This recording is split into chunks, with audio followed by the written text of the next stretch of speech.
You know, it's tough. You know, been out so long. You know, he tried to wing it today. I really haven't had a chance to go out there and have any practices. You know, just hope he's going to be all right.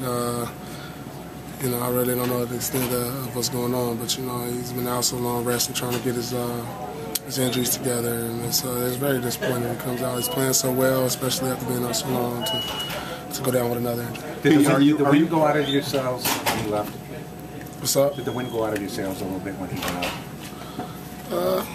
You know, it was definitely like, you know, pause in time. It felt like, you know, when you saw him limping, it was like, man, you know, big fella, you know, just having his presence out there just was big tonight, just seeing him even for those few minutes. Definitely, you know, it was definitely a pause out there, a good quiet. It seemed like it's tough. P, are you relieved that it's only a hamstring? The doc said it looks like it's pretty minor. Well, I don't know. I mean, you know, when you get that age and, you know, little stuff, you know, they tend to hurt a little bit longer. So, you know, we have to wait and see. Does a guy like that get down on himself? And if so, how do you lift him up? Shaq's, you know, he's missed games before. He's been injured before. You know, he knows how to get through it mentally. Paul, how important is it to grind through this last week and not worry about the injuries, but rather get your time in, get your play in, and get ready for the playoffs? Well, every game is important. You know, we're trying to win out, trying to gather some momentum going into the playoffs. But the most important thing, like you said, was us getting healthy right now. So, you know, I'm feeling pretty good. Some other guys feeling pretty good. You know, some guys are banged up. So, you know, that's important right now as this next week and a half goes by as we get healthy. Are you still watching the standings?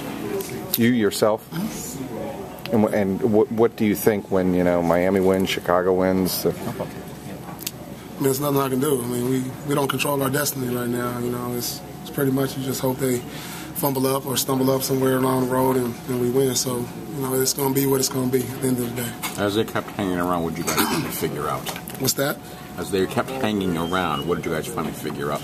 We just had to rebound the ball better, not turn it over. I thought, you know, we look up and you're shooting so well from the field and playing solid defense. And, you know, we looked at a couple of things, the three-point shooting that we gave up at the half and the turnover discrepancy. So once we was able to limit some of the turnovers, even though we turned the ball over quite a bit there throughout the course of the game, and we rebounded the ball a lot better in the second half than we were able to extend the lead. Jermaine was pretty big in that regard today. How nice is it to have him back in the starting lineup, and what could he do for you down low going forward? You know, at this point, you know, it's just good to get anybody back, you know, who's been off injury. You know, everything is a plus, you know, especially at the big spot, because that's where we've been having a lot of our injuries throughout the year. So, you know, just having his presence out there defensively, offensively is huge.